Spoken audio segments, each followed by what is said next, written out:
Now, today in Canberra, we had the nation's first ever National Summit on Women's Safety. It's a two-day summit. It was kicked off today by the Prime Minister. Every day counts, because every 9 days a woman is murdered by her current or former partner in Australia. 1 in 4 women experience physical or sexual violence by a current or former intimate partner. Right now, too many Australian women do not feel safe, and too often they are not safe, and that is not okay.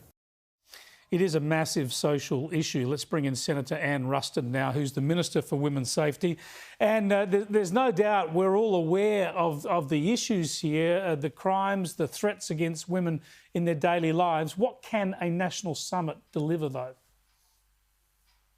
Well, the National Summit's primary purpose is to bring together as a culmination all of the consultation that we've been doing so that we can formulate the next national plan to end violence against women and their children.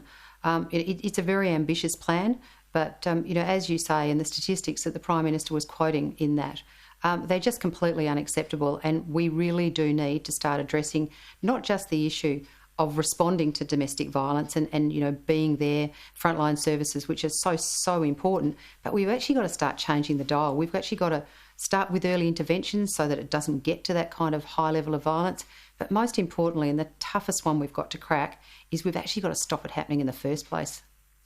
Now, there are so many aspects to this, from general safety on the streets for women going about their business and the like, and there's workplace issues and all of that. But focusing really on this domestic violence and those terrible situations we see all too often where women are trying to essentially get away from former partners, there needs to be room for all sorts of additional innovation here, doesn't there, to help women protect themselves from an ex-partner. Or perhaps look the other way, we need to be much more forward-leaning in imprisoning these blokes, because that's the only way you can stop them visiting, harm or harassing former partners. Well, it is a really complex solution to a really complex problem, and there's no one thing that's going to fix this. It's going to be lots and lots of different interventions, lots of different measures, as I say, ranging from prevention, early intervention, right the way through to response. I mean, in terms of making sure that women who make that extraordinarily brave decision to leave a violent relationship, making sure that they've got a safe place to go when they escape. And that's what our Safe Places program's been all about creating crisis accommodation.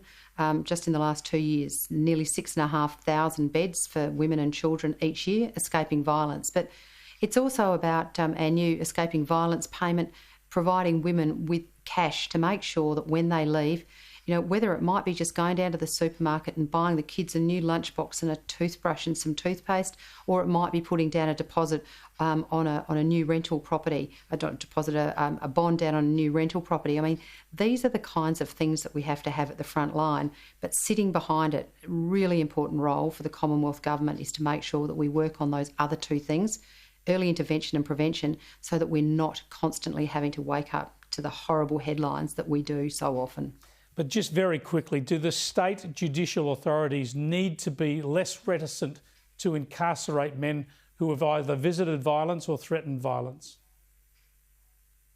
Well, one of the programs that we announced last week is a new program to monitor people who have shown a propensity to commit domestic violence crimes and to monitor them actively. So we're working with the Australian Institute of Criminology and the state and territory police forces so that these people can be monitored. In the US, it has had remarkable results, a reduction of massive, like many times reduction in the amount of repeat offending. Sounds great. Equally in Tasmania, there's a program with monitoring, with ankle bracelet monitoring like they do with home detention.